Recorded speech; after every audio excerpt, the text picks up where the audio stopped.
Então, eu vou começar explicando um pouco para vocês que não são os membros da comissão, né? A Comissão de Recuperação Judicial e Falência, ela foi criada agora em junho desse ano. Era uma reivindicação de alguns advogados daqui de Rio Preto e veio numa época muito propícia, né?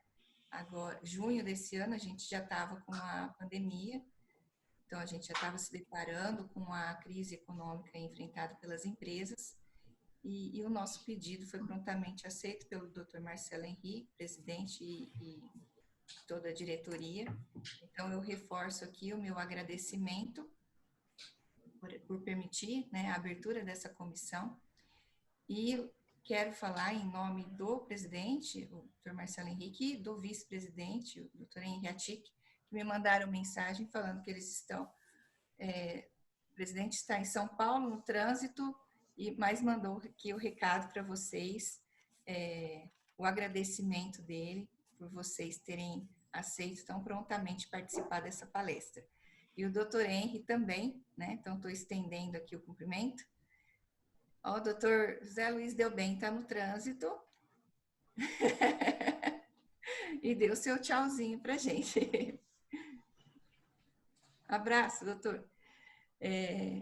Bom, o doutor Henrique ainda vai tentar participar, ele está numa outra conferência, vai tentar participar, pelo menos no final, para agradecer pessoalmente a vocês, online, né? E, bem,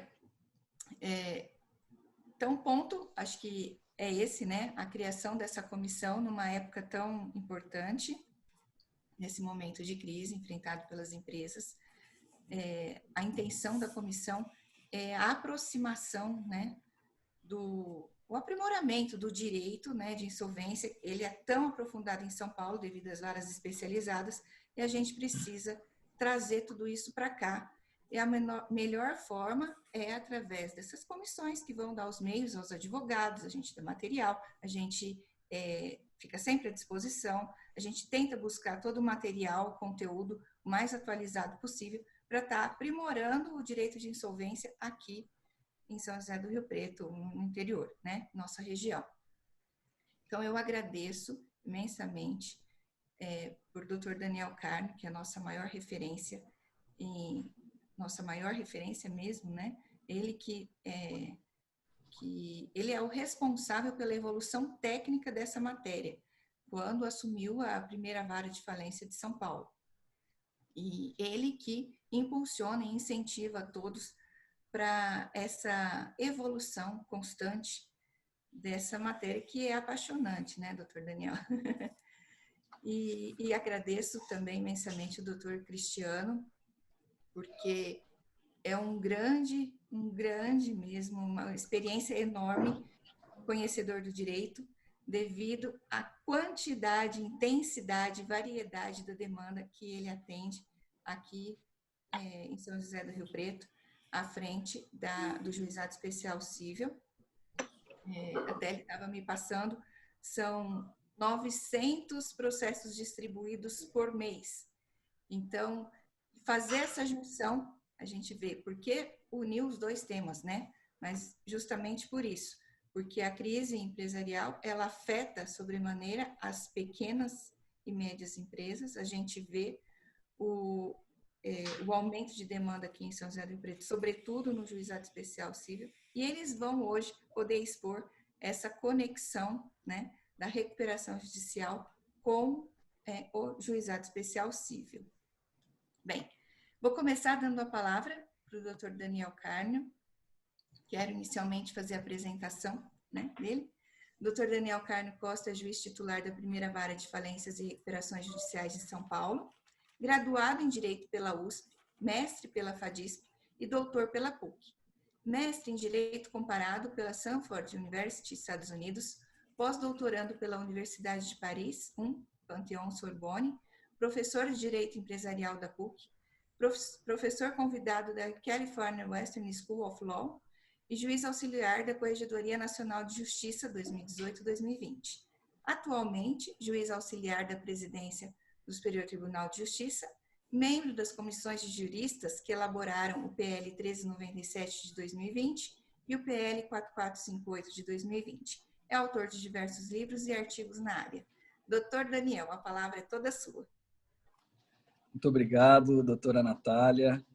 Muito boa tarde a todos, boa tarde ao meu querido amigo e colega Cristiano. Gostaria de cumprimentar a OAB de São José do Rio Preto e a Comissão de Falência e Recuperação de Empresas por essa iniciativa, muito feliz pela escolha do tema, pelo momento muito oportuno e por criar a oportunidade para que eu possa, ainda que virtualmente, voltar a São José do Rio Preto, que é um lugar que eu gosto muito, e ter a oportunidade de estar junto com meu querido amigo Cristiano, que somos amigos há muitos anos, da época de faculdade, até de antes mesmo da faculdade, a gente já se conhecia. Então, eu tenho motivos muitos para comemorar o fato de estar aqui com vocês hoje. E o tema que foi proposto é um tema muito instigante, né? As conexões existentes entre juizado especial e recuperação de empresas. Aparentemente são temas que não se encontram, são temas que não se misturam, mas quando nós paramos para analisar com mais cuidado, nós encontramos diversas conexões. Isso se explica pelo fato de que a empresa, na sua atuação, ela lida com outras empresas, essa é uma faceta da atividade empresarial, é o que a doutrina chama de B2B, né? Business to business, mas ela também tem a faceta de lidar com o consumidor, B2C.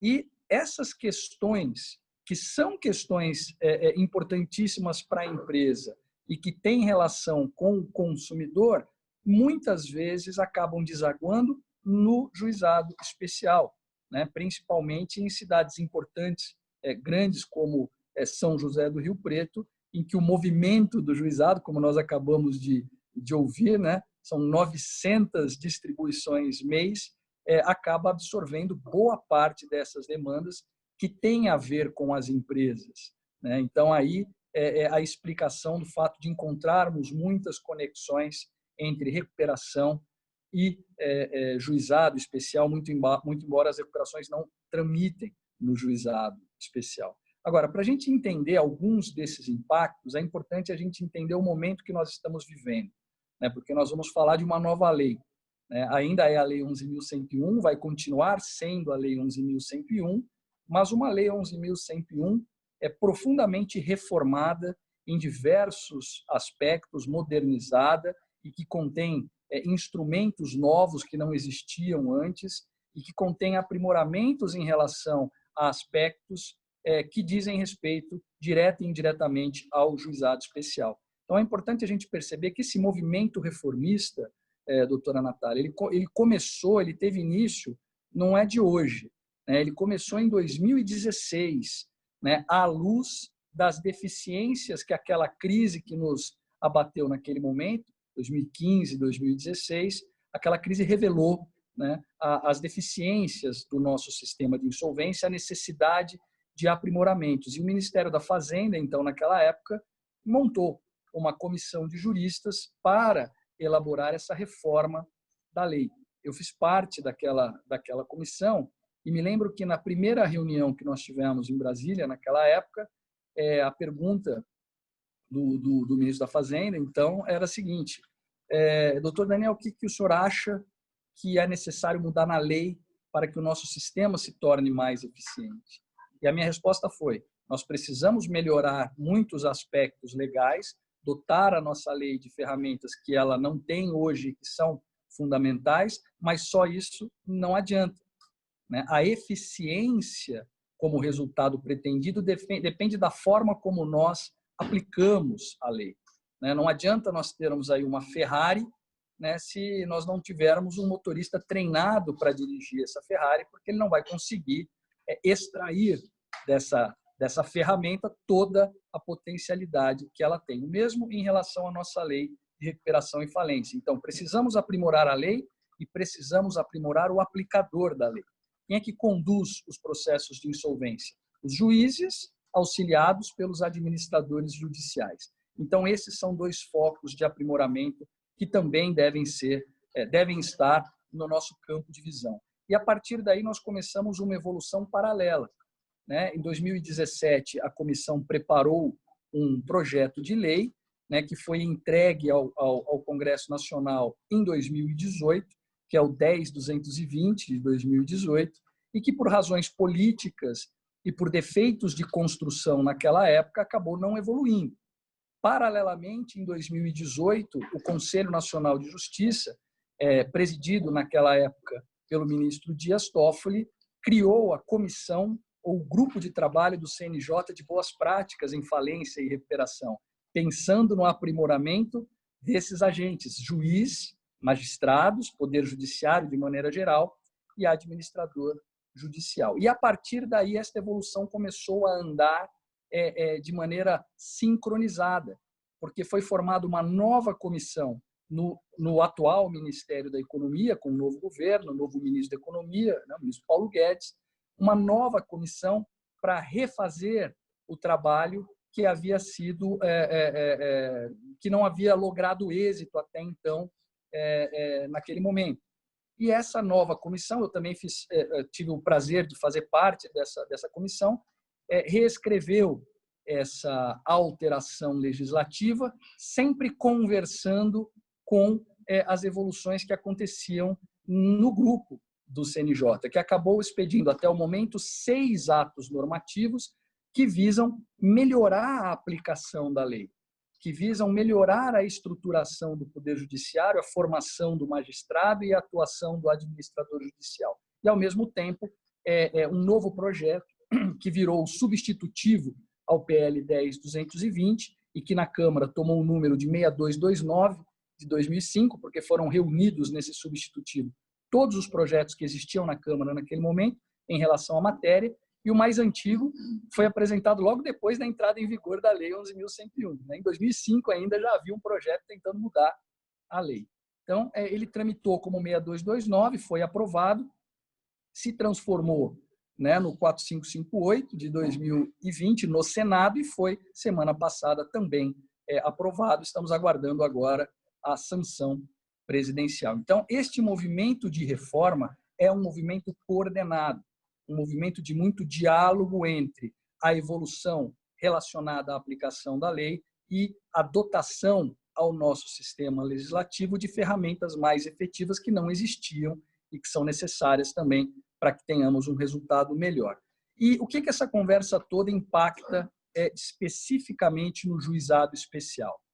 Veja, duas modificações ou duas disposições são muito relevantes. A primeira que eu gostaria de destacar é a criação, pela reforma, de um sistema de pré-insolvência empresarial. É um sistema de mediação e conciliação antecedentes, ou seja, aquela empresa que se encontra em crise e tem a necessidade de negociar com seus credores, mas não está conseguindo sem uma ajuda, ela pode se socorrer de um sejusque empresarial, e aí a expertise dos juizados especiais vai ser muito importante na estruturação dos sejusques, porque os sejusques eles conversam muito com o juizado especial atualmente, mas nós precisamos de um sejusque diferente, um sejusque com uma característica diferente para lidar com esse tipo de conflito, que não necessariamente é conflito de consumidor, mas conflito entre empresas também, mas que podem se dar nesse mesmo palco. Pode se socorrer do sejusque ou pode se socorrer de uma câmara privada, como já existem várias câmaras privadas de mediação, de negociação, e a partir do momento em que se inicia essa negociação em um desses dois palcos, esta empresa poderá pedir ao juiz, aquele que tem a competência para julgar a recuperação judicial, pedir a ele uma medida cautelar de suspensão das ações e execuções contra esse devedor pelo prazo de 60 dias. Isso visa fazer com que haja um estímulo necessário para o êxito de uma negociação prévia que visa, de um lado, dar a essa empresa uma oportunidade melhor de se reestruturar e permanecer em funcionamento, gerando empregos, tributos, produtos, serviços, riquezas em geral, e, de outro lado, preservar a funcionalidade do Poder Judiciário, que não teria condições de absorver um número muito grande de recuperações judiciais. Então, evita-se o ajuizamento de recuperações judiciais e, ao mesmo tempo em que se oferece a essas pequenas e microempresas, principalmente, uma ferramenta a qual elas não tinham acesso. Essas empresas dificilmente se socorrem da recuperação judicial por diversos fatores, dentre eles o custo, né? É um processo muito custoso, que exige uma assessoria especializada, enfim, isso tudo, além de outros fatores, acaba afastando essas pequenas empresas. Então, a importância e a expertise dos juizados especiais vai ser muito relevante, a expertise vai ser muito relevante para que nós consigamos estruturar daqui para frente um ambiente propício para esse tipo de negociação da empresa com outras empresas, com seus credores, que podem ser consumidores, podem ser outras empresas, enfim, nesse palco próprio que nós vamos ter daqui para frente. Um outro ponto importante, eu acho que esse é o dia a dia do juizado, e o doutor Cristiano vai ter a possibilidade de falar muito mais da experiência dele, e vale ressaltar, é um dos juízes mais experientes do estado de São Paulo em juizado especial, e comanda já há muitos anos um dos juizados mais importantes do estado de São Paulo, que é o de São José do Rio Preto. Então, ele vai ter a possibilidade de, com muita propriedade, dizer quais são os problemas do dia a dia em relação à recuperação. Mas eu chamaria a atenção, basicamente, para 2 artigos da lei que quem atua no juizado tem que saber, da Lei 11.101, da Lei de Recuperação, que é o artigo 6º e o artigo 49. O artigo 6º é aquele que diz que o deferimento do processamento da recuperação, e eu já estou fazendo com a redação nova, né, dada pelo PL 4458, o deferimento do processamento da recuperação implica a suspensão do curso da prescrição das obrigações do devedor sujeitas ao regime dessa lei, e aí o mais importante, a suspensão das execuções ajuizadas contra o devedor, inclusive daquelas dos credores particulares, dos sócios solidário, relativas a créditos ou obrigações sujeitos à recuperação judicial. Então, aqui um primeiro ponto, a suspensão das execuções. A partir do momento em que é deferido o processamento da recuperação, lá no juízo cível ou na vara especializada, aquelas execuções que tramitavam pelo juizado especial deverão ser suspensas. Esse processo não tem que ser remetido ao juízo cível ou ao juízo da falência. Esse processo vai ficar suspenso no juizado especial. Detalhe, são só as execuções, né? Os processos de conhecimento devem prosseguir. Essa é uma dúvida corriqueira também, né? Os processos de conhecimento devem prosseguir até que se defina judicialmente a existência e o valor do crédito.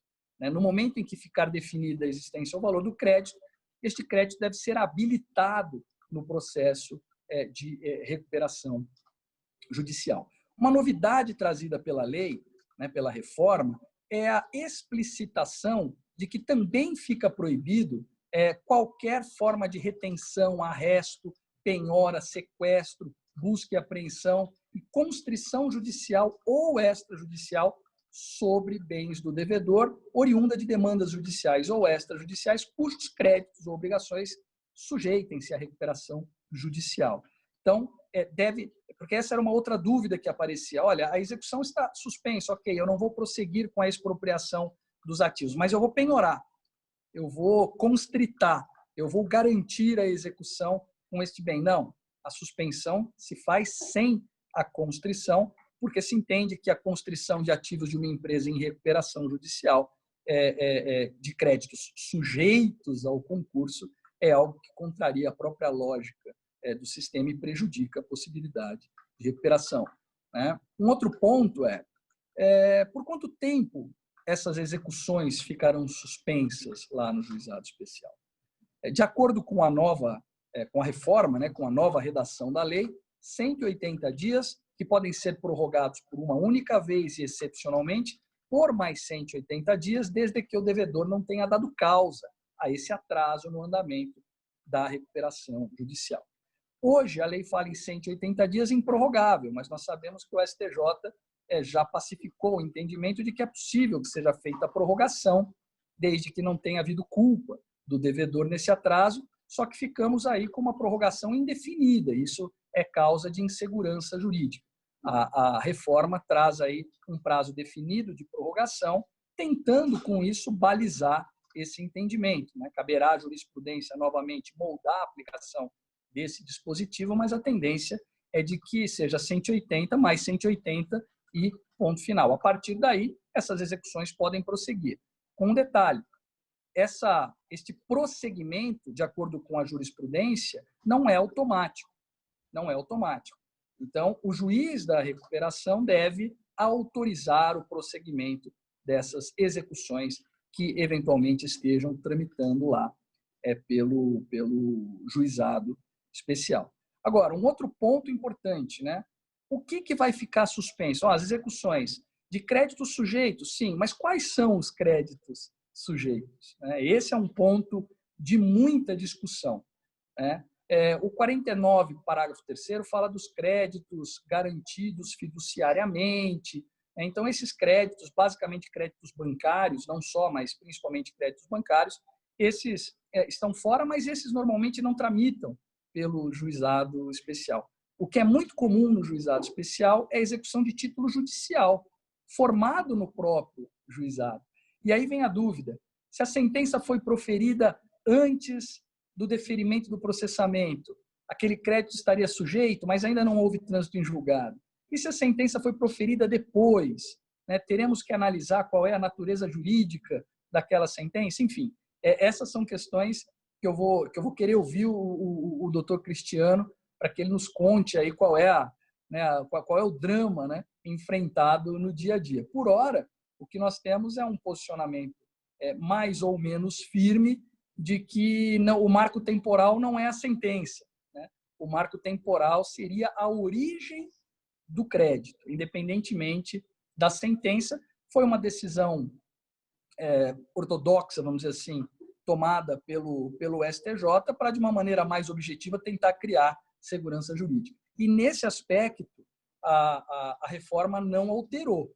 O artigo 49 continua dizendo exatamente a mesma coisa, portanto, continua nas mãos do Poder Judiciário moldar, né, o que significa crédito existente ao tempo do ajuizamento da ação, né, ao tempo do ajuizamento da recuperação judicial, ainda que não vencido. Essa, então, é uma construção jurisprudencial. Então, eu acho que esses dois aspectos são aspectos muito importantes e relevantes para que aqueles que atuam no juizado especial conheçam a respeito de falência e recuperação judicial. Ainda mais agora, nesse momento de crise, onde a perspectiva é de que haja um recrudescimento da crise econômica em 2021, pelo menos essa é a projeção de alguns economistas, e, portanto, uma possibilidade de aumento do uso dessas ferramentas pelas empresas em crise.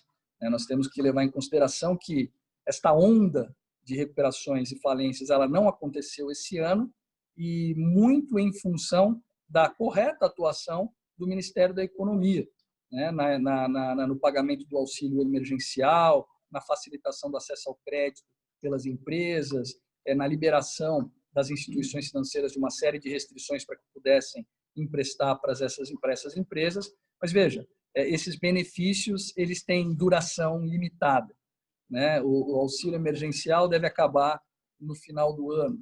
Esses empréstimos tomados pelas empresas até agora deverão ser pagos, né? E os vencimentos começam agora, a partir do final desse ano, começo do ano que vem, num momento em que a economia tende a dar uma caída por conta do recrudescimento da pandemia e da aplicação de medidas de distanciamento social. Então, a expectativa é de que em 2021 nós tenhamos esse aumento. Vamos ver, né? A gente tem que acompanhar dia a dia a evolução da pandemia e a condução que o governo faz da crise econômica. Por enquanto, tem sido bastante adequada e muito parecida com o que os países mais modernos do mundo têm feito. Mas, de toda forma, é importante que todos aí em Rio Preto estejam atentos, ainda que não sejam especialistas em recuperação de empresas, estejam atentos a esses dispositivos legais que eu chamei a atenção. O artigo 20A, B, C e D, que trata do sistema de pré-insolvência, o artigo 6º e o artigo 49 caput. Esses são os artigos que vocês têm que conhecer, porque podem ajudá-los muito aí a solucionar problemas nos juizados especiais. Então, acho que meu tempo já acabou. Eu agradeço mais uma vez a oportunidade, fico aqui ouvindo o nosso colega, o Dr. Cristiano, e depois fico à disposição para os debates também. Dr. Daniel tem o dom da palavra, né? Dom da palavra, da oratória, da humildade, porque ele sabe transferir de uma maneira muito simples, né? Ele consegue transferir seus conhecimentos, ele consegue passar a informação de grande complexidade de uma forma muito didática e, eu diria, até carismática. Por isso que ele tem, né, tantos alunos, desde alunos a grandes juristas, o admirando e seguindo aí para aperfeiçoamento da matéria de insolvência. Então, mais uma vez, muito obrigada, doutor Daniel.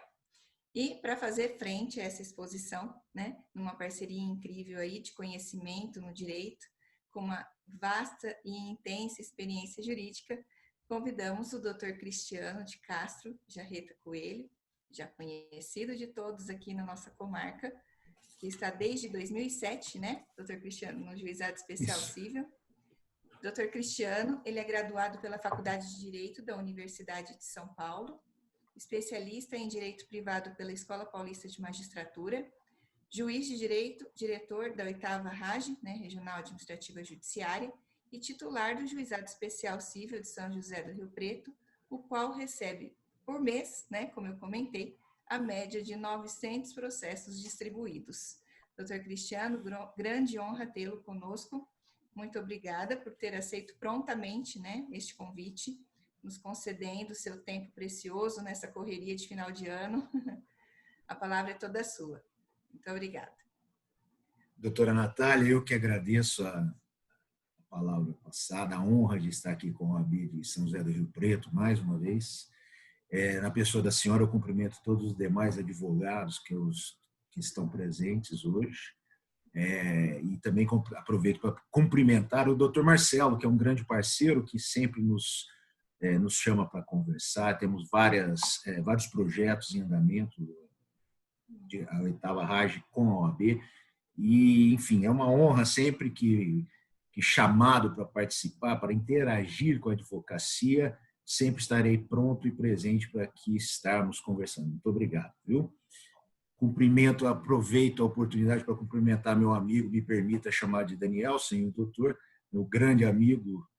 Conversávamos há pouco, realmente, há muitos anos, talvez não seja o caso de ficar falando quantos anos, né, doutor? Mas, pelo menos na FUVEST, na 2ª fase, sentamos lado a lado.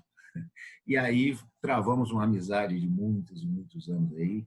Enfim, é uma honra, principalmente porque o doutor Daniel é um dos papas do direito recuperacional e falimentar do país. A gente evita falar que é o maior para não ferir nenhuma suscetibilidade, mas, na minha opinião, como amigo, eu acho que é o maior. Mas, com certeza, é um dos grandes papas, titular da vara de falência, da primeira vara de falência da capital. Auxiliou o CNJ, está no STJ, enfim, é uma grande honra Rio Preto recebê-lo aqui, e é uma grande responsabilidade para mim sucedê-lo na palestra. Eu até tentei de manhã, em vão, que nós invertêssemos essa ordem para ficar mais fácil, porque vindo depois do Dr. Daniel, a responsabilidade é muito, muito, muito grande. Mas, enfim, vou tentar traçar alguns pontos em conexão com o que o Dr. Daniel disse, e com isso eu começo pedindo a Vênia para a gente sempre ter em mente que o mundo hoje exige uma interdisciplinariedade. Não existe mais aquele especialista único que não conhece da área vizinha, né? A gente sabe que o direito ele é compartimentado para poder ser estudado, para poder ser dissecado, o objeto de estudo dele facilita, mas na hora do trabalho, do dia a dia, do enfrentamento das lides que a sociedade nos traz, é necessário que nós tenhamos, todos nós profissionais do direito, uma compreensão, um conhecimento mais amplo, mais generalista, para podermos voltar na nossa especificidade. Isso acho que tem cabimento eu colocar aqui, porque aparentemente, realmente acho que foi a doutora Natália que disse, seria como água e óleo tratar de recuperação judicial e juizado, mas espera um pouquinho, o que tem de imissível nisso, né? Onde estão essas conexões? E eu, no dia a dia, outro dia eu ouvi uma palestra da professora Judite Martins Costa, na minha opinião, uma das maiores civilistas da atualidade, e ela usou uma comparação que eu achei muito interessante. Os fóruns são os hospitais sociais, né?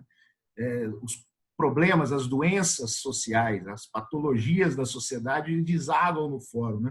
Os contratos bons que vão até o fim não chegam até o judiciário. Nós, de uma certa maneira, acabamos enfrentando só os problemas sociais, patologias sociais. Então, com isso, nós juízes que estamos no dia a dia, vendo essa multiplicidade de processos crescer de uma maneira assombrosa, nos deparamos com os grandes problemas e as grandes situações que demandam um conhecimento, às vezes, um pouco mais genérico.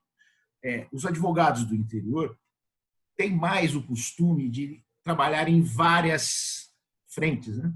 Não se especializam só em uma determinada área. Então, aqui é mais fácil essa percepção. Às vezes, na capital, quanto mais especializado, torna mais difícil o retorno ao genérico, ou, de repente, advogar num juizado, né? E o doutor Daniel colocou muitíssimo bem, a palestra dele já seria suficiente para tudo que a gente teria que tratar aqui. Então, me permito colocar alguns pontos exatamente que focam, que ficam concentrados nessas patologias sociais.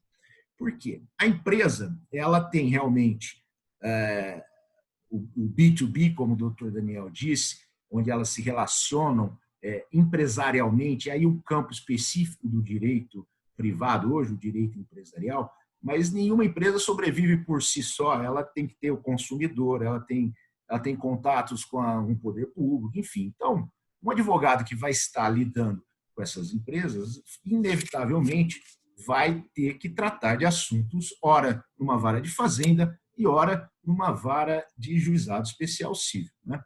E lá no juizado especial civil de São José do Rio Preto, por exemplo, que nós temos, em média, girando por ano 12 mil processos, que se renovam na razão de 900, em média, por mês, e a gente tenta dar vazão a isso para que não se aumente. Então, em média, a gente tem 12 mil processos circulando.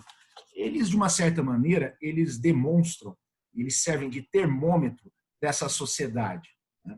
E no campo empresarial, a gente consegue, primeiro, do ponto de vista da empresa credora, a gente consegue ver que existe uma inadimplência crescente. Isso é visível nas ações que vão surgindo. A gente vê também, por exemplo, empresas perdendo processos por revelia, o que também é, hoje em dia, um termômetro de que a inadimplência e a perda da capacidade de pagamento está perigosa, né? Então, por isso, um projeto como esse, do que o doutor Daniel é um dos pais, é de extrema importância. Acho que de uma felicidade ímpar, porque ao mesmo tempo que existe a função social do contrato, onde a gente precisa manter um contrato vigente, porque ele interessa à sociedade, me parece, eu não sou especialista do direito empresarial, mas que exista a função social da empresa, de gerar riqueza, de fazer essa economia, esse capitalismo girar, né? Então, por que quebrar se podemos preservar, né? Acho que me parece, eu como leigo do direito empresarial, me parece que essa tem que ser a ideia realmente, principalmente num momento como esse, que é um momento sui generis, ímpar. Vivemos uma guerra silenciosa, evidente, contra um vírus que está atacando em todas as áreas. Pois bem, no juizado nós temos também o outro lado, e é esse lado em que existe essa maior incidência, essa conexão com o direito de empresa. Os consumidores que acabam movendo ações, procurando seus direitos contra essas empresas, né? E que, de repente, ganham o direito numa sentença bonita, bem prolatada, que transita em julgado, mas que, na hora de ser executada, não promove a concreção, quer dizer, não torna concreto o que esse cliente procurou no judiciário, né? O advogado, me parece que esse deve ser um grande dilema, ele não adianta ficar contente com a sentença, porque só ela não vai satisfazer em nada o interesse do seu cliente. O cliente, se ouvir a sentença, vai falar, nossa, que bonito, mas quando eu recebo, doutor? Quando eu posso pegar o meu dinheiro? E aí, nesse momento, nós temos um problema. Eu fiz um levantamento rápido para a gente ter uma ideia. Em 2 anos de Juizado Especial Civil de São José do Rio Preto, que é uma cidade que tem aproximadamente 550 mil habitantes, uma população flutuante muito grande, um entorno grande até do Mato Grosso do Sul que vem aqui. Então, a gente consegue imaginar que ações num juizado desse, juizado que tem competência até 40 salários mínimos, hoje nós estamos falando mais de 40 mil reais, é uma quantia alta, né? O juizado já não é mais de tão pequenas causas como foi nos primórdios da lei, né? Eu fico imaginando, aí voltando, eu peguei a estatística, em 2 anos, esse juizado, que tem em média 900 por mês, que nós estamos falando algo em torno de 10 mil processos, de 10 a 11 mil processos ano, tá? Nesses 2 anos, eu tive 800 processos que circularam, terminaram, alguns outros continuam, relacionados a empresas em recuperação judicial. Se a gente falar percentualmente, nós estamos quase em 10%. 10%, talvez vamos dividir por 2, em 5%, porque são 2 anos que eu fiz o levantamento. Como eu consegui fazer no site, não foi um levantamento tão fiel, mas é muita coisa. Eu estou falando de 10% de uma distribuição de processos que envolvem no polo passivo uma empresa que foi decretada a recuperação judicial dela, foi acatada a recuperação judicial dela. E, portanto, nós estamos falando de créditos que não se sabe, se espera, que possam ser satisfeitos ou não. Nós estamos falando de consumidores que às vezes vão receber ou não, para falar um português mais claro. Em muito tempo, esses processos tramitavam e eu nunca tive muita dúvida. Eu me deparava com a questão da suspensão, como disse o doutor Daniel, no artigo 6º, a lei sempre falava, olha, a suspensão só de execução. Bom, então não tinha execução, porque a maioria desses processos no juizado, a maioria não, quase 100% é formada em processo de conhecimento, com cumprimento de título judicial, execução de título judicial. Então, não tinha suspensão e eu tocava o processo. E na hora de receber, não raro, aparecia o administrador falando, não pode receber, é um crédito sujeito à recuperação, ao plano de recuperação, então é um crédito concursal. Aí o credor fala, não é sujeito, porque é posterior a essa ação, foi decretada a recuperação antes, e aí foi o que o doutor Daniel falou. Eu me deparei com o artigo 49, eu que sou um juiz de juizado de pequenas causas, que não tinha, vamos dizer assim, uma vontade imediata de estudar mais a fundo a lei de recuperação judicial, e de repente me deparei com uma situação dessa. Eu, fazendo uma análise primeira, o que eu decidia? Eu falava, olha, a sentença que está dando exigibilidade nesse crédito. Então, quando ela transitar em julgado, existe o crédito. Se o pedido é anterior, eu mantinha a execução na minha vara. E eu decidi assim muito tempo. Até um dia chegou um administrador judicial e me questionou. Há muitos anos atrás, o doutor Daniel vai lembrar disso. Ele me questionou e falou, não, mas a lei fala em crédito existente. O artigo 49 caput é claro, estão sujeitos à recuperação judicial todos os créditos existentes na data do pedido. Então, ele argumentava comigo, esse advogado do administrador, enfim, do administrador, não, o crédito já era existente. Eu pensava, bom, existe uma diferença entre crédito oriundo de uma relação obrigacional? Sim, mas eu estou falando de uma relação obrigacional nascida de um ato ilícito, que é o que normalmente vai para o juizado, uma ação indenizatória. Por exemplo, vamos dar exemplo, ação de dano moral de avião. E, de repente, a empresa aérea está numa recuperação judicial. Ou, então, um problema relacionado a um corte do telefone celular e a empresa está em recuperação judicial. Então, são atos ilícitos ou falha de serviço pelo artigo 14 do CDC que geram a relação obrigacional. Quando essa relação obrigacional está pronta? A partir de quando eu tenho que analisar para aplicar o artigo 49? E me surgiu a dúvida. Eu me lembro que eu mandei um WhatsApp para o doutor Daniel, socorrendo-me do Papa e abusando da amizade. Falei, doutor Daniel, Dani, mas pela amizade de 30 anos, Dani, escuta, tem a situação assim. Aí ele falou, olha, está começando a discutir isso no STJ, parece que eles estão pendendo para o fato gerador que tem que ser vislumbrado. Aí eu fui ver os acordos, a jurisprudência que o doutor Daniel me indicou e eu passei a analisá-los. E comecei a pensar, e não só com a intenção de acompanhar, porque eu sou um amante do precedente, acho que o precedente tem que ser observado, porque é uma forma de dar segurança jurídica, é uma forma da sociedade ter certeza de que os casos dela serão julgados com uma certa uniformidade, e porque não é possível que dois vizinhos tenham posicionamentos diferentes da mesma justiça. Então, eu sou amante do precedente. Acho que esse é o caminho, inclusive nos aproxima muito do direito americano, que é muito prático.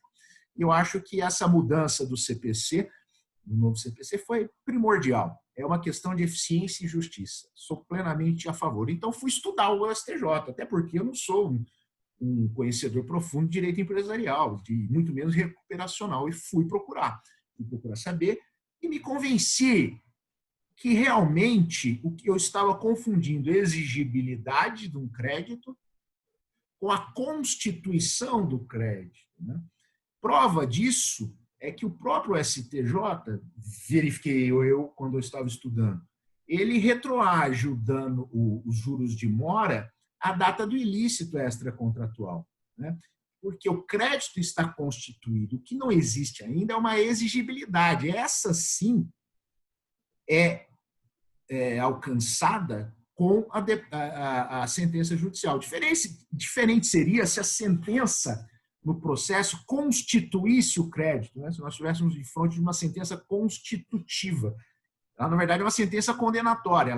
Ela condena, ela reconhece a exigibilidade de um crédito que já existe. E me convenci. E não tive nenhum problema de colocar isso no papel. E eu sempre faço isso. Toda vez que eu altero o meu posicionamento, eu começo minha decisão com essa situação, dizendo, alterando meu posicionamento. Às vezes, outro dia eu me peguei com uma decisão que eu alterei meu posicionamento há 5 anos atrás. Acho que já está bom, né? Já posso tirar alterando meu posicionamento. É igual chamar o CPC de 2015 de novo código, né, doutor Daniel? Ele já é o Código de Processo Civil, não precisa ser mais chamado de novo código. Então, eu alterei meu posicionamento. E eu fui acompanhando o STJ para ver se, de repente, não mudava a posição jurisprudencial.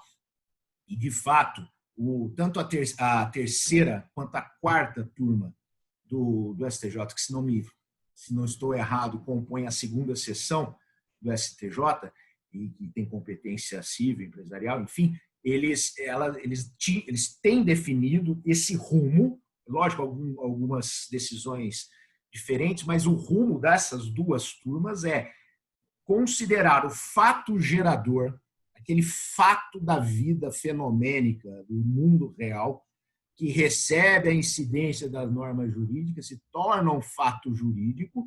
Naquele momento, diz o STJ, deve ser avaliado se já existe o pedido recuperacional. Se não existe, é um crédito existente anterior ao pedido e, portanto, passa a ser sujeito ao crédito, àquela recuperação judicial.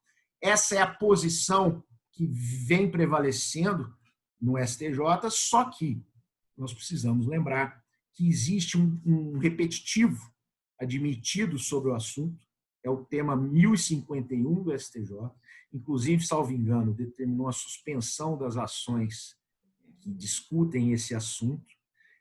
foi afetado pelo ministro Ricardo Vilas Boas Coelho, se não me falha a memória, onde vai ser decidido, como bem disse o doutor Daniel, se quando a lei diz créditos existentes, ela está se referindo a créditos consolidados pelo fato gerador ou pela sentença transitada em julgado.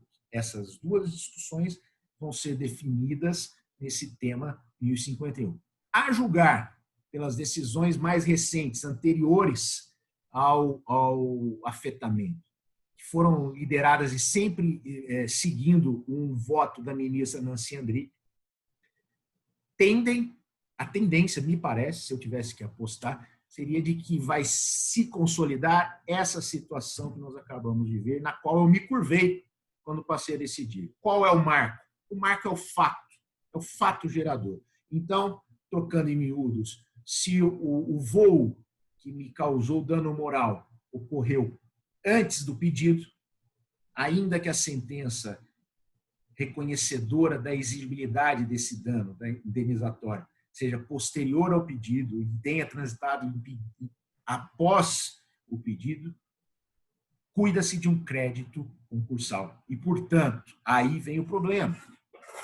Quais são as duas diferenças? Feita essa equação, se o crédito é anterior ao pedido, ele é existente antes do pedido, o credor desse título tem que se dirigir ao juízo recuperacional, porque lá ele vai ser um crédito, e aí o doutor Daniel pode explicar melhor do que eu, vai ter que entrar naquele acordo geral feito entre todos os credores, na Assembleia e tudo mais. Se, ao contrário, é um crédito existente após o pedido, né? Então, no nosso exemplo da empresa aérea, o voo foi 1 minuto após o pedido de recuperação judicial, nós já temos um crédito que pode ser executado aqui no juizado. Então, na prática, o primeiro caso, a primeira hipótese, vai levar à extinção do meu processo no juizado, com a emissão de uma certidão de objeto e bem, para que seja buscado esse crédito lá no juízo recuperacional. Se for a segunda hipótese, nós temos uma execução que continua aqui no juizado especial. Entra aqui um grande problema prático, que eu até gostaria de aproveitar a oportunidade do Dr. Daniel para trazer essa situação para ele, para que ele seja o grande, como ele é um dos grandes pensadores e idealizadores dessa lei, dessas alterações, dessa adequabilidade, dessa eficiência dos juizados de recuperacionais, imaginar que no juizado nós temos também um segundo problema. Muitas vezes a ação é perseguida por parte sem advogado, até 20 salários mínimos. E assim, eu me lembro que quando a Lei 9.099 entrou em vigor, a própria OAB ingressou com uma ação direta de inconstitucionalidade contra esse dispositivo, acabou sendo julgada improcedente essa ação. Mas hoje, a prática, o que a gente vê é o seguinte, muitos advogados encaminham seus clientes para o juizado. Eu tenho muita gente que chega lá, que às vezes tem um advogado que observa todos os problemas dessa pessoa, mas o advogado falou, olha, até 20 salários, você não precisa do advogado, você pode ir ao juizado. Porque às vezes é uma causa pequena que não compensa maiores gastos, né? O advogado, o escritório teria que despender um tempo maior, um custo talvez maior. Então, existe isso também. Então, eu vejo que hoje o juizado, até 20 salários mínimos, ele não atrapalha a advocacia, mas ele gera uma demanda social dentro do judiciário. Porque essa parte, ela, às vezes, consegue um crédito numa sentença judicial contra uma empresa em recuperação judicial e, de repente, alguém intima ele lá por telefone, que a gente tem muita intimação assim, fala, olha, seu fulano de tal, o senhor ganhou seu crédito aqui, tá? Só que o senhor tem que reclamar lá na recuperação judicial da Avianca, em São Paulo, ou na recuperação judicial da Oi, lá no Rio de Janeiro, se não me falha a memória, é 7ª Vara Empresarial do Rio de Janeiro, enfim. Quando tem advogado, é fácil, o advogado vai saber o que tem que fazer. Talvez fosse interessante, de repente, o CNJ regulamentar. Olha, quem sou eu, mas eu dando uma ideia aí, para regulamentar essa situação, para fazer essa interconexão entre o juizado. Eu fiquei muito contente com essa palestra de hoje, porque muitas vezes os juizados são esquecidos pelos tribunais, como se fosse o juizado, as pequenas causas. E nós temos um volume, como eu mostrei para os senhores, muito grande, uma demanda judicial muito grande. Muitos advogados hoje eu vejo, às vezes, até abrem mão do teto para entrar no juizado. Eu observo isso, dependendo da situação. Então, eu acho que poderia haver algum tipo, se há também, se já existe, eu peço vênia até para procurar saber o que é. Mas eu achei interessante um comunicado que teve da Oi, eu uso isso nos meus despachos, um comunicado que a Vara Empresarial, que a Vara Recuperacional do Rio de Janeiro, emitiu para todos os tribunais, e no TJ foi publicado no nosso DJE, em 10 de agosto de 2018, quer dizer, já tem 2 anos, o comunicado conjunto 1574/2018. Nesse comunicado, a Oi tentou organizar essa situação e definiu exatamente como todos os juízes do país deveriam operar nos casos de créditos contra a Oi. Definiram exatamente aqueles créditos chamados concursais e os créditos chamados não concursais. A gente se socorre daí da lei do artigo 49, da interpretação do STJ, para saber quais são concursais e quais não são concursais, e diz, olha, nos concursais, os processos que tiverem por objeto créditos concursais devem prosseguir até a liquidação do valor do crédito, que deve ser atualizada até 20/6/2016, que é a data do pedido da recuperação.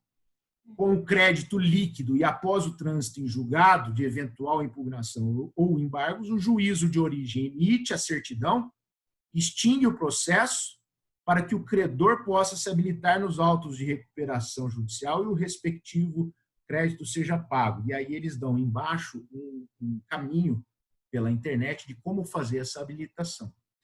No tópico seguinte, eles dizem, olha, já os extraconcursais, que são aqueles fora da recuperação, o credor devem eles prosseguir até a liquidação com o crédito líquido e após o trânsito em julgado, o juízo de origem expede ofício ao juízo de recuperação solicitando o pagamento.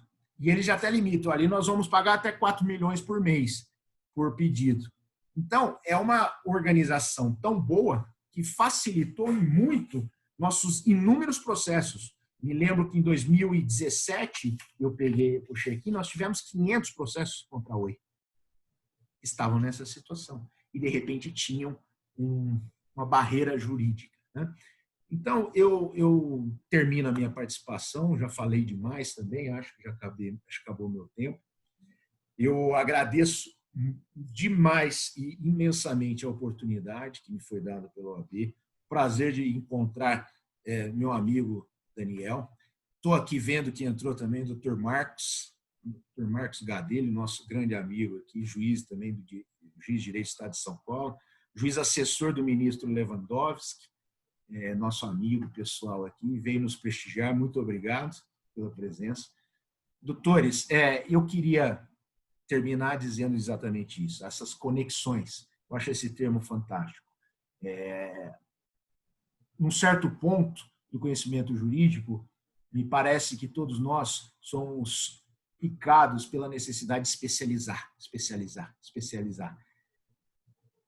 A generalidade dos conhecimentos humanos, a interdisciplinariedade dos assuntos, permite, inclusive, um arejamento na cabeça para a cognição melhor da especialização. Então, me parece que hoje devemos todos dar um passo atrás, voltarmos um pouco para as generalidades, para que voltemos depois para a especialidade e consigamos enxergar algumas soluções que não estavam às nossas vistas. Eu agradeço imensamente a oportunidade e com isso eu encerro a minha participação. Muito obrigado. Muito obrigada, doutor Cristiano. Excelente sua explanação, principalmente por colocar aí a prática, né, vivenciada no juizado especial com relação a esses créditos e essas questões. Essa questão da data da Constituição também é muito interessante, tanto é que existe essa polêmica, estamos aguardando aí esse julgamento, né? E sempre debatido nos grupos a respeito disso.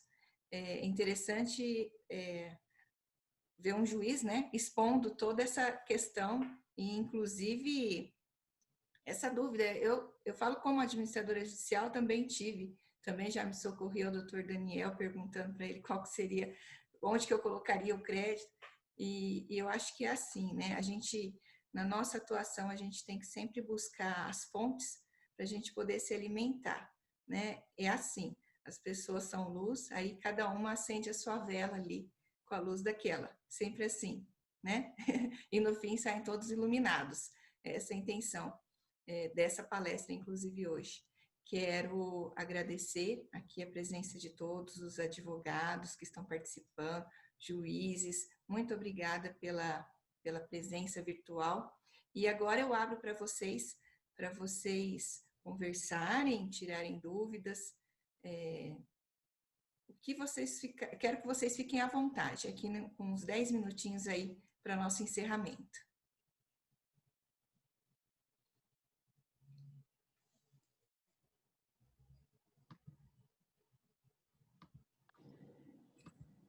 Boa tarde a todos. Eu faço aqui a reiterar a pergunta do doutor Cristiano aqui ao novo palestrante sobre essa comunicação dos processos dos créditos. Muito obrigado pela questão, doutor Zé Luiz.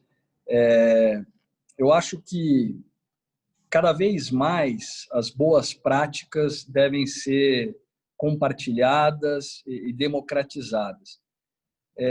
Eu acho que são poucos os ramos do direito onde a jurisprudência e onde a prática exerce uma função tão importante quanto na recuperação judicial.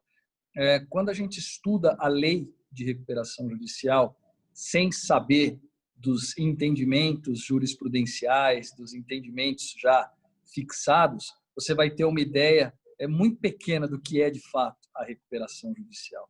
A recuperação judicial é um direito vivo, verdadeiramente, muito influenciado pela interpretação jurisprudencial e pela democratização dessas boas práticas.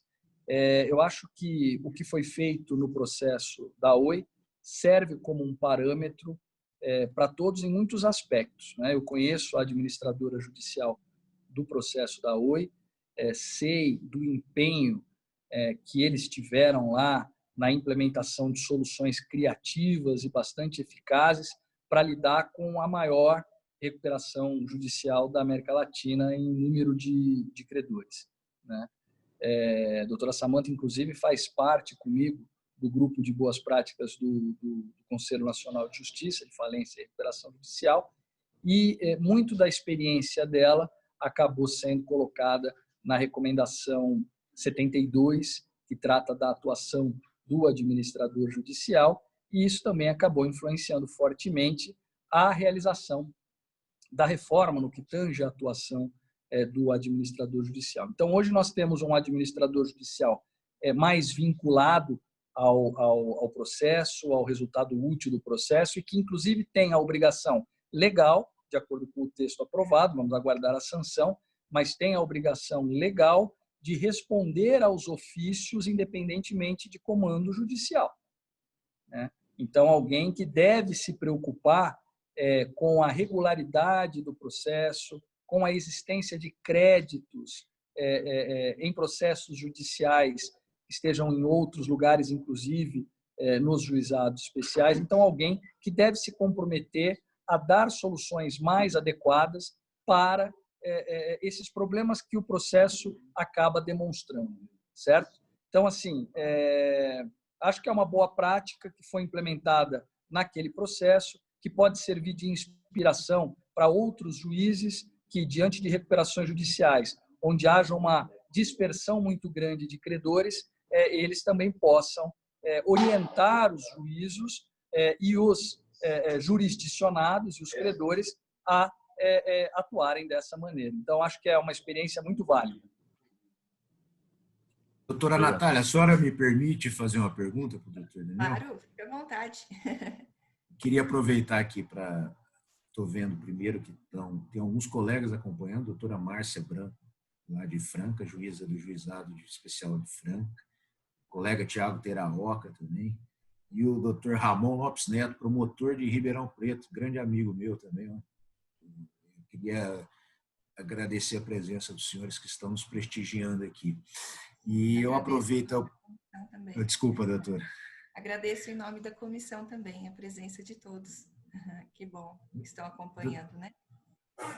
Doutor Daniel, queria saber o seguinte. O senhor acha que o CNJ vai partir para alguma espécie de orientação para todos os tribunais em como proceder a esses sejusques que o senhor disse, os sejusques aí pré-falimentares? Porque eu fico imaginando, por exemplo, para ser mais específico, como poderia ser feito isso numa cidade do interior, como São José do Rio Preto, ou até em umas cidades menores. O que o senhor acha que isso poderia ser regionalizado, por exemplo, em São José do Rio Preto, abarcar toda a região, onde haveria mais estrutura? O senhor acha que existe algum caminho, alguma coisa que já está sendo pensada no CNJ? E eu termino perguntando se o livro já está pronto. O senhor vai nos brindar com o livro ou não, dessas alterações? Está todo mundo aguardando. Obrigado, doutor Cristiano. Vou começar pelo final. O livro está pronto, né? Eu vim escrevendo o livro na medida em que a lei foi sendo escrita, né?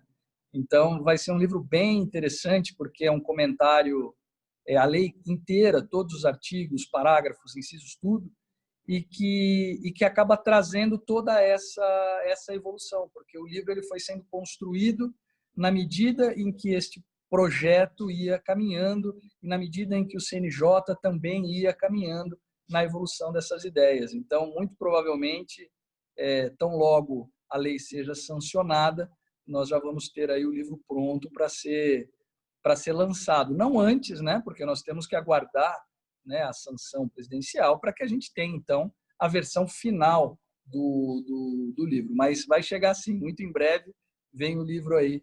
Vai ser muito bacana compartilhar com vocês os meus pensamentos, as minhas considerações, até as minhas dúvidas em relação à evolução do projeto.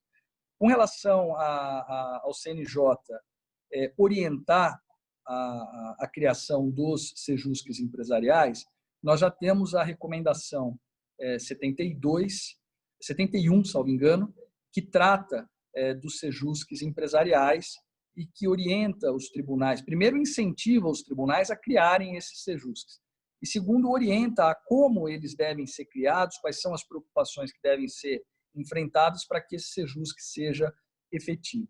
Mas isso sozinho não vai resolver, né? Então, ontem mesmo nós tivemos uma reunião da diretoria do FONAGEM, com o ministro Toffoli, com o ministro Luiz Felipe Salomão, com o ministro João Otávio de Noronha, enfim, com diversos ministros, conselheiros que atuam diretamente na matéria, que gostam da matéria, justamente para que a gente trace aí uma estratégia de atuação em 2021 de conscientização, de sensibilização dos tribunais e dos juízos, para que a gente efetivamente implemente, né, de maneira eficaz essas novidades que são tão importantes e que vão ajudar tanto a economia brasileira.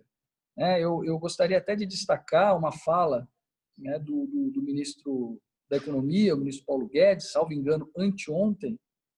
Segundo ele, a aprovação dessa lei é um marco histórico para o Brasil. Essa é uma preocupação de Estado. Essa não é uma lei qualquer, se é que eu poderia dizer que existe alguma lei qualquer, toda lei é importante, mas essa lei, ela nesse momento é muito importante, ela é multidisciplinar, ela impacta diretamente na vida das pessoas e na vida das empresas e, portanto, no bem-estar social. Então, há uma necessidade do CNJ, eu acho que ele vai atuar nesse sentido, doutor Cristiano. Nós já temos uma recomendação, mas nós vamos continuar o nosso trabalho para detalhar essas boas práticas e efetivamente ajudar os tribunais a se estruturarem de maneira adequada. E não só os tribunais, né? É uma modificação de cultura, né? Então, também os advogados, também aqueles que assessoram as empresas a tentar esses meios mais adequados de solução de conflitos que acabam sendo menos custosos, mais efetivos, menos demandantes para o Poder Judiciário. Então, nós vamos sim. Todos que estão nos assistindo, inclusive, fiquem absolutamente à vontade de encaminhar sugestões, né? Não é possível ter na comissão milhares de pessoas, senão a comissão não funcionaria. Mas todos nós que somos membros da comissão, na verdade, nós somos veículos de todos vocês. Então, a comissão da OAB de Rio Preto, né, os colegas magistrados que estão nos assistindo, promotores de justiça, vocês todos que tiverem ideias, falam, olha, isso aqui acho que seria legal, isso é um problema que precisa ser pensado, essa é uma solução que eu já testei e funcionou, né? Mande para mim, mande para o doutor Cristiano, e a gente vai encaminhar essa demanda, colocar isso em discussão no Conselho Nacional de Justiça e, efetivamente, tentar fazer com que a ajuda concreta floresça aí de maneira mais rápida possível. Mas essa é a ideia dessa comissão. Essa comissão ela foi, inclusive, por hora, a única renovada, né, pela nova gestão do CNJ. O ministro Luiz Fux, ele já, logo nos primeiros dias do seu mandato, ele renovou por mais um ano o funcionamento desse grupo de trabalho, que, sem dúvida nenhuma, tem sido, durante esse período de existência, desde 2018, um dos mais produtivos do Conselho Nacional de Justiça. Então, a gente está lá para isso mesmo, a gente está lá para coletar essas boas práticas, conhecer essas boas práticas e, como eu sempre costumo dizer, democratizar essas boas práticas. Grande parte dos atos normativos que nós geramos lá e que são aprovados pelo Conselho são recomendações, né? Nós não estamos impondo, né, ao magistrado que atue daquela maneira, nem impondo ao tribunal que gerencie daquela maneira. Os tribunais têm independência, os magistrados têm independência funcional, mas nós achamos que é muito válido compartilhar com todos os juízes a experiência daqueles juízes especializados que já erraram muito e tiveram a oportunidade de acertar, e não custa nada. Eu acho que é até muito producente que esta solução já encontrada por aquele juízo seja compartilhada com todos os demais, para evitar que os demais também tenham que errar até achar uma solução. A força do precedente, como o doutor Cristiano já falou, tem a mesma lógica. Olha, essa questão ela já foi toda debatida e a melhor solução encontrada foi essa, então vamos por esse caminho. Então, a comissão, o grupo de trabalho do CNJ está à disposição de todos vocês para acolher ideias como essa, né, que foi implementada no processo da OI, comentada pelo doutor Cristiano, e outras ideias que possam ter sido experimentadas com êxito por algum de vocês. A gente está lá à disposição para isso mesmo. Eu queria fazer mais uma pergunta para o doutor Cristiano e a doutora Natália, pela expertise de cada um.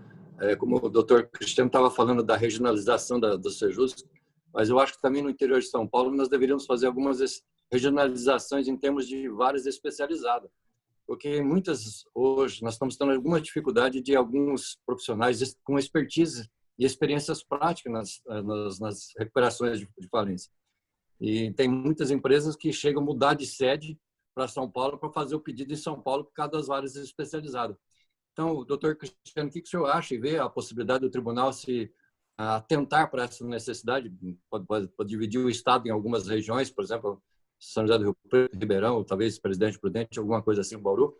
E como a doutora Natália também, na sua expertise, na sua atividade como administradora nos processos aqui do interior, qual é a dificuldade que a gente está encontrando de pessoas que atuam no processo com especialidade de conhecimento nessa prática, como é o doutor Daniel em São Paulo?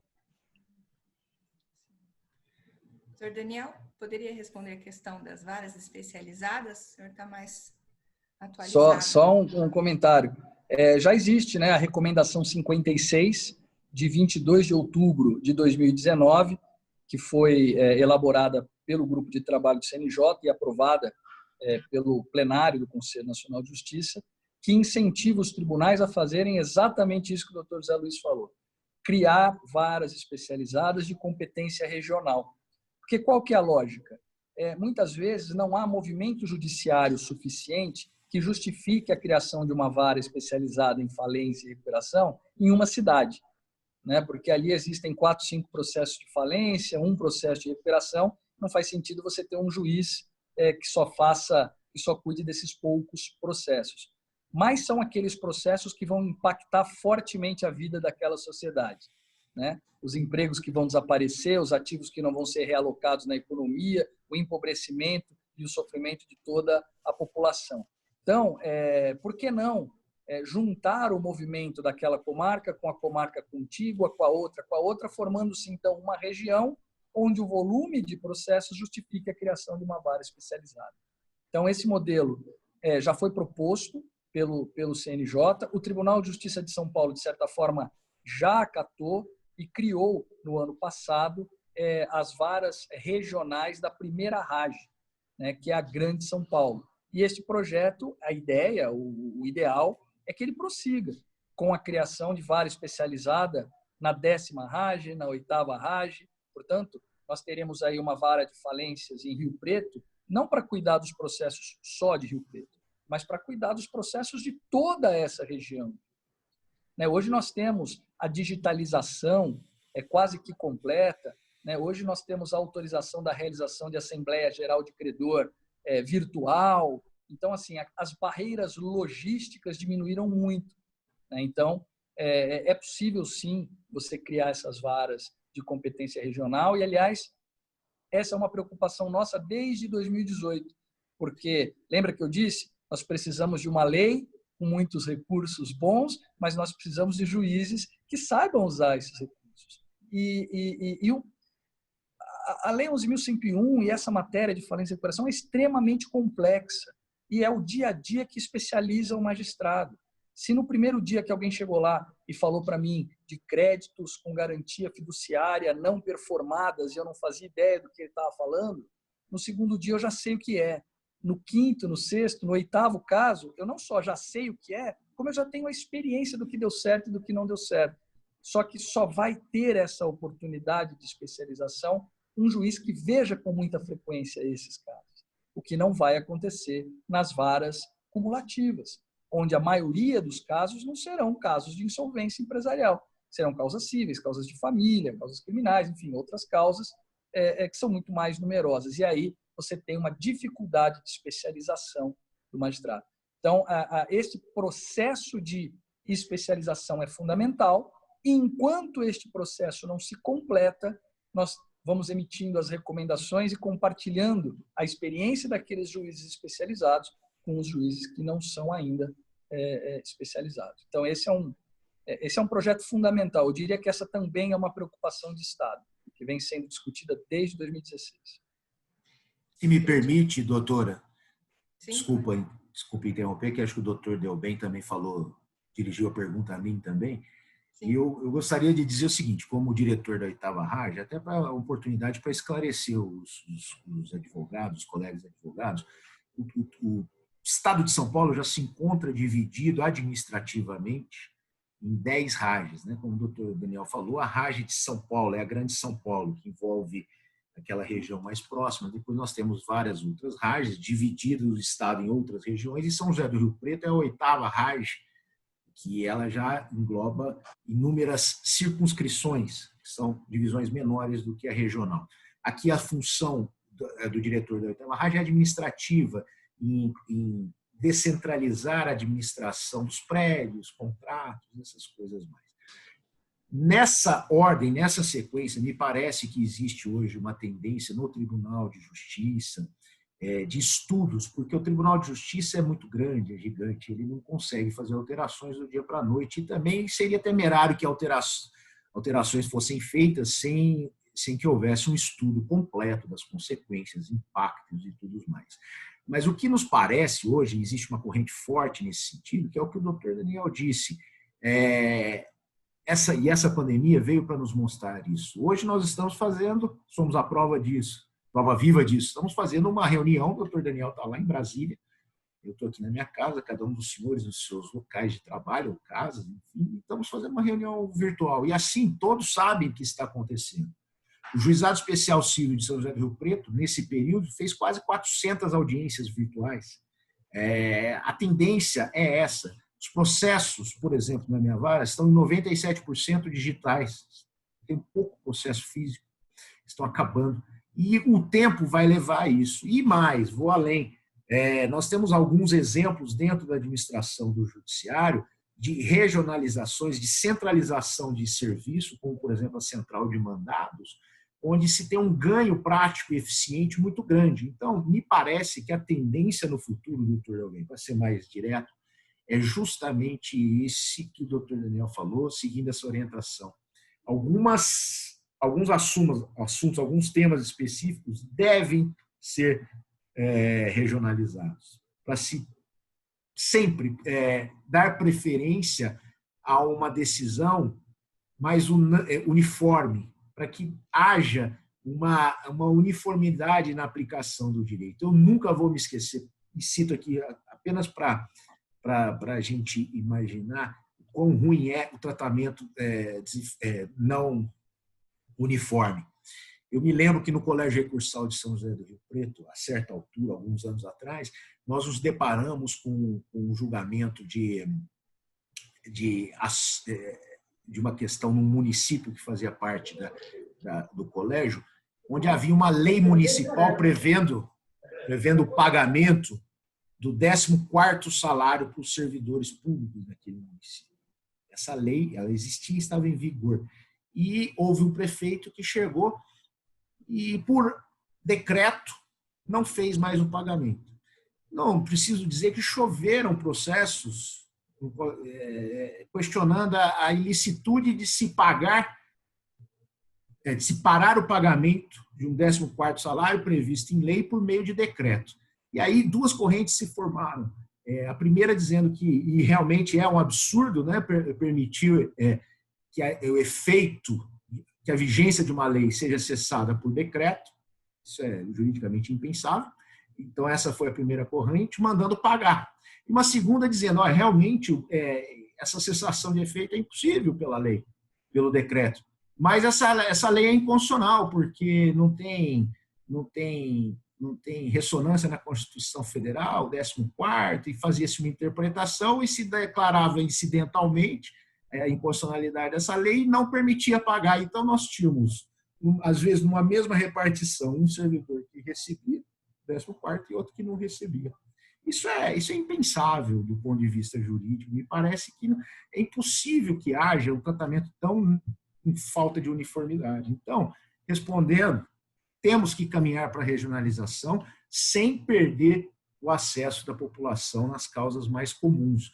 Os assuntos mais especiais talvez mereçam um tratamento mais uniforme e regionalizado. Eu, pelo menos, sou a favor disso.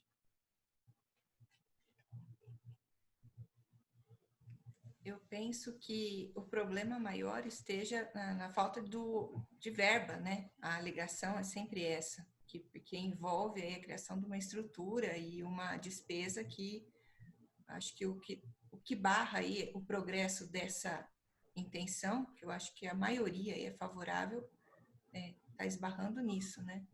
Na falta de recurso para a criação. Eu vejo ao contrário, doutora. Empresariais. Eu acho que, ao contrário, se partimos para esse campo da regionalização, não vai ter necessidade da estrutura maior lá na ponta, no outro caso. Então, se for bem pensada, ela pode ser realizada sem aumento de despesa. Eu acho que, realmente, a senhora tem razão, esse é o caminho, cortar despesas. A implantação desse projeto das varas regionalizadas não exige muito dispêndio de dinheiro, porque se trata de uma reorganização do trabalho, na verdade, né? Os juízes já estão lá, não serão contratados novos juízes, os servidores já estão lá, não serão contratados novos servidores, apenas será feito um rearranjo do trabalho de maneira mais racional e que, no final do dia, como bem pontuou o doutor Cristiano, vai gerar economia, né, de recursos, porque você vai ter uma efetividade de trabalho muito, muito maior. Então, acho que é muito mais uma questão de sensibilização, né? Eu percebo, né? Eu levanto essa bandeira das varas regionais, sei lá, acho que desde 2012. Se vocês jogarem no Google aí o meu nome e varas regionais, deve ter entrevista minha de 2012 falando que isso é absolutamente necessário, ou seja, quase 10 anos já carregando essa bandeira, e evoluímos muito nesse período, mas desde o início eu sabia que a evolução seria lenta, porque é uma mudança de cultura, né? A especialização traz concentração, e a concentração traz consigo outras preocupações, né? E essas preocupações acabam se revelando, na verdade, as maiores barreiras na evolução dessa ideia. Então, é preciso tempo, é preciso experiências exitosas, exemplos a serem mostrados para que todos os tribunais se sintam mais confortáveis para avançar. Mas a evolução é muito grande. Nós tivemos, nesse período, a criação das varas regionais de Curitiba, das varas regionais de Porto Alegre, Novo Hamburgo, das varas regionais, da vara regional de Cuiabá. Aliás, o Mato Grosso já regionalizou o estado inteiro e está implementando, né? Então, assim, aos poucos, os tribunais eles vão entendendo enfim, a vantagem que isso representa, né? E eu acho que esse é o maior desafio. Não é recursos, porque a implementação desses projetos não demanda alocação de muitos recursos, além do que nós já temos. Sim. Eu comentei porque aqui a gente tentou implantar a vara, a OAB, inclusive a doutora Suzana da OAB, ela ficou à frente disso, estava tentando implantar as varas especializadas da mulher, foi uma grande luta, a gente barrava sempre nessa questão do orçamento. Por isso que eu fiz, acho que o doutor Cristiano deve ter acompanhado. A gente luta, mas é muito difícil, a gente é sempre barrado, mas com certeza aqui também existe esse movimento, né, pela criação da vara regional empresarial, né, não precisa ser específica de recuperação judicial e falência. Eu acho que Rio Preto comporta isso, com certeza, né? Doutora, a senhora tem toda a razão. Assim, eu, por exemplo, sou, dentre os colegas aqui, um dos grandes defensores da vara de defesa da violência doméstica, né? Acho que Rio Preto já comportava há muito tempo. Sim. Inclusive, nós estamos numa luta aí, com a ajuda da OAB também, na campanha do Sinal Vermelho, enfim, estamos fazendo bastante coisa nesse sentido. A questão que me parece é que essa pandemia trouxe a possibilidade do trabalho remoto. Então, eu não sei em quanto tempo, não sei realmente como que se seria feito isso, mas me parece que no futuro a capilaridade maior da justiça vai ser por via remota. Não vai ser necessária uma estrutura de fórum tão grande numa determinada comarca X, onde vai bastar um posto avançado, de repente, que um juiz vai lá, ou um funcionário vai lá tratar com o pessoal carente, mas o juiz ele possa trabalhar na região, na sede da regional. Isso vai otimizar o número de juízes que tem. Então, quando eu falo em regional, eu falo pensando nisso também, sabe, doutora?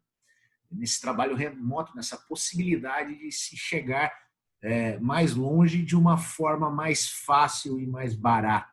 Não sei como, é evidente que existem vários empecilhos, eu já estou vendo o doutor Marcos Gadelho pensar aqui, ele já deve estar pensando, não, mas eu conheço ele deve estar pensando em algumas situações, com certeza ele tem razão, atendimento à população, a justiça chegar onde ela deve chegar, mas eu acho que o futuro nos reserva soluções mais fáceis de atingir um número maior de pessoas do que se atinge hoje com uma estrutura menor. Eu me lembro que os bancos, na década de 90, tinham estruturas físicas imensas. Eu lembro por exemplo, Franca, de onde eu vim, o centro de compensação chamado SESEC, onde compensava cheque, era uma estrutura de 5 andares, um monte de funcionários. Os bancos hoje você abre um banco com um funcionário, máquinas.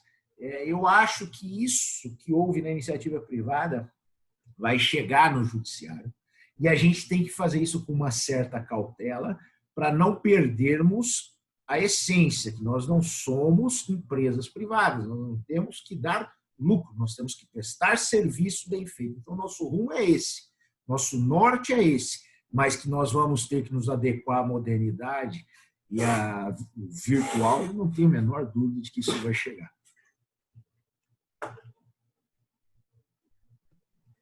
Com certeza. E a respeito do administrador judicial, que foi perguntado pelo Dr. Delben, eu acredito que houve uma especialização enorme nos últimos anos do administrador judicial. Aqui no interior, eu acredito que o processo que ainda tem é o modelo do síndico antigo, né, do Decreto-Lei 7661, o antigo síndico. São pouquíssimos os processos, eles foram substituídos mesmo. Ou ele se adaptou, né? Ou o síndico se renovou, se adaptou, se atualizou para se tornar o administrador judicial com essa nova visão, ou ele parou de trabalhar nesses processos, né? Então, eu penso que houve sim essa especialização. O que eu vejo é que o administrador, ele também pode ser fiscalizado, ele pode e deve ser fiscalizado, não só pelo juiz, mas também pelos próprios credores, né? E os advogados dos credores, no interior, eu vejo pouco participativos nos processos. Talvez valha a pena se reportar a alguém que tem essa fonte, o conhecimento específico, para dar uma orientação, porque o administrador hoje, por exemplo, o RMA, o Relatório Mensal de Atividade do Administrador Judicial, agora ele tem que ser feito de uma maneira muito completa, né? Por conta da resolução nova que saiu, o doutor Daniel pode falar um pouco mais sobre isso. E se todos se atentarem às novas regras que existem para os processos de recuperação judicial e falência, todo mundo ali precisa ser fiscalizado, não só a recuperanda, como também o administrador judicial, e o credor pode pontuar quando o processo não estiver sendo conduzido de uma maneira correta, seja pelo administrador, próprio juiz, Ministério Público, né? Então, por isso que eu prezo muito pelo conhecimento. A intenção da criação dessa Comissão de Recuperação Judicial e Falência aqui de Rio Preto é exatamente para isso. É para a gente ser uma fonte mesmo de conhecimento, tá trazendo cada vez mais os especialistas para cá e que todos tenham acesso a isso, independente da atuação do advogado. O advogado trabalhista precisa de um pouco de conhecimento nessa matéria para fazer de forma correta a habilitação dos processos, por exemplo. A gente vê, doutor Daniel, deixa eu admiti-lo. Havia caído a conexão, ele avisou. A gente vê, por exemplo, advogado de credor trabalhista que peticiona o processo juntando o PDF completo do processo trabalhista nos autos da recuperação judicial. Isso atrapalha sobremaneira o andamento do processo. E eu acho que o advogado, a partir do momento que ele vai atuar ali e vai peticionar num processo de recuperação judicial, tem que se atentar. Tem um artigo ali que dá todo o beabá, traz de forma assim bem didática o que ele tem que apresentar para uma habilitação de crédito, por incidente e tudo mais. Então, eu percebo que a dificuldade que a gente tem nos processos do interior para questão de celeridade, né? Talvez não tenha a celeridade que a gente observa, que os processos do interior não têm a celeridade que tem os processos das varas especializadas, mas cai justamente nessa questão, né? Necessidade do aperfeiçoamento constante da matéria para ter uma solução melhor nos processos.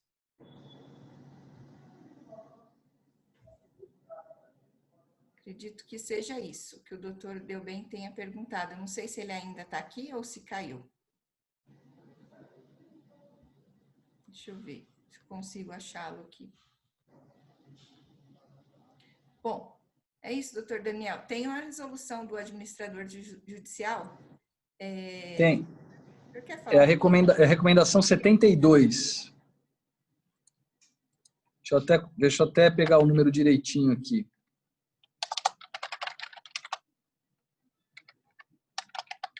Se vocês jogarem aí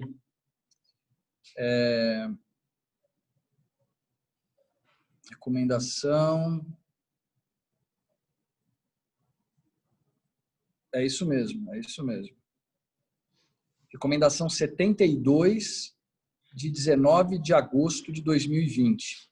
Essa recomendação ela é um marco regulatório, é um marco de evolução, porque ela coloca aqui um padrão de atuação ótima de um administrador judicial. Então, se o administrador judicial atua da forma como propõe a recomendação 72, ele atua de uma forma excelente, segundo a opinião de 20 especialistas que compõem esse grupo de trabalho, desde ministros até juízes, passando por advogados, administradores, enfim, bastante representativo, e todos especialistas, e também na opinião do plenário do Conselho Nacional de Justiça, que é composto pelo presidente do Supremo, pelo Corregedor Nacional de Justiça, enfim, por representantes de todos os segmentos da justiça e da sociedade. Então, veja...